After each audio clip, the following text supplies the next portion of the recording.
பண்ணது என்ன காரியம்? பெத்த அம்மா அவ்வளவு கஷ்டப்பட்டு அப்பா இல்லாம வளர்த்துருக்காங்க. நீங்க அப்படி அனுப்பலாமா அந்த பொண்ண? சரி அந்த பொண்ணு விவரம் தெரிஞ்ச பொண்ணு தானே மேடம். தப்புதான். பாருங்க, நீங்க எவ்வளவு லைஃப்ல கஷ்டப்பட்டிருக்கீங்க, இவங்க எவ்வளவு கஷ்டப்பட்டிருக்காங்க, எவ்வளவு வருத்தத்துல இருக்காங்க, குழந்தை இல்லாம அவங்களுக்கு எவ்வளவு வருத்தம் இருக்கு, அதெல்லாம் நீங்க புரிஞ்சுக்கணும். நான் புரிஞ்சுக்கணும். என்ன புரிஞ்சுக்கணும்? புருஷன் இல்லாம அவங்க எவ்வளவு கஷ்டப்பட்டு பொம்பளை பிள்ளைங்களை வளர்த்திருப்பாங்கன்னு நீங்க யோசிக்கணும்.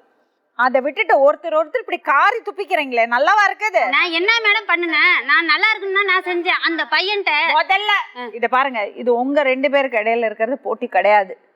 நீங்க யாரு அவங்களுக்கு? யாரும் கிடையாது. எனக்கு புருஷன் சொல்றாங்க மேடம். அந்த பொண்ணு என் தம்பி எனக்கு புருஷனா? நான் தூக்கி வளர்த்தல. இத தவிர வேற எதுவும் யோசிக்க மாட்டீங்களா? அந்த பொண்ணு பேசுது மேடம்.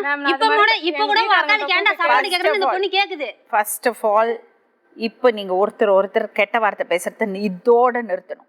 இன்னொரு வாட்டி வாயில அந்த வார்த்தை வந்தது பேசது போறோம் அவங்களே தான் மேடம். நீங்க போய் சர்ச்சில் போய் ப்ரே தானே பண்றீங்க. அந்த நாக்காலே இன்னொரு பொம்பளை எப்படி பேசுன நீ?